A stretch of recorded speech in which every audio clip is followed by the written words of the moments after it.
Ang sitwasyon man gud diri karon Radyo Mandong, naay mobile patrol diri sa atbang nila. Unya nakabunit ni ang mga sakop, nakabunit sila sir, mga pulis. Nakabunit sila.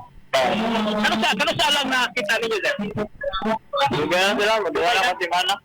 Pero di sila ipakita ilang naong. Dili doon lang ipakita Radyo Mandong ang ilahang naong. Murag daghan kay sila diha no? Yes, daghan yun sila Radyo Mandong. Okay. Asa sila ni pwesto doon? Dili jud atubangan sa gawas jud Radyo Mandong ya nagutang sila og trumpa. Ang ato ang mga mobile Patrol? nabot sa atbang. Ayay. Daghang pulis doon, daghang pulis atbang?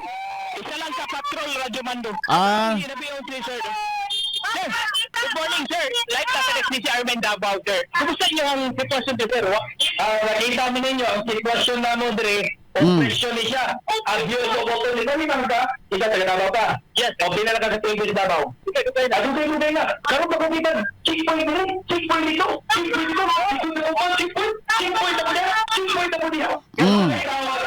Tapos, ingon sila nga, uy, yan lang daw pulis sa Manila. So, pag binigula, nagibunjak na diri sa Davao. Diri pa yun, ako bangal sa mong compound. Yan, may intel. Bayan sa Davao, nananaminaw dira. Paminaw mo! Oh, DXDC, naminaw mo? Dahil intelligence report. Abing lang sila na intel.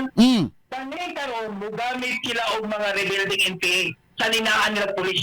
Mugamit mo sila mga pakawala na preso. Unsa ilang reaksyon atong gipagawas nila nga photo sa Isiminay nga dunay NBI nga Amerikano? Reaction na to atong andaw nga pariner nga nagtutok NBI ay Grabe, garapala na kayo. Kani man ba? Ay, puti. Una, Amerikano doon, hindi mo na pong Lebanese. Puti, nagsulob o NBI nga uniform. Puti. Unsa naman ni manilabot naman sila sa mga internal and domestic and local affairs sa mga pagpatubad sa balaod diri. Nga ano, nag-apil-apil na. Dili, airport lang na police. Likod ng airport. Dagang media mga file footage, documented tanan. Nagsing pang-abot mga puti na yung mga kargada, mga sniper, mga long arms, mga military na sila ginadeploy na diri sa Davao. Sino sa may ilahang tuyo?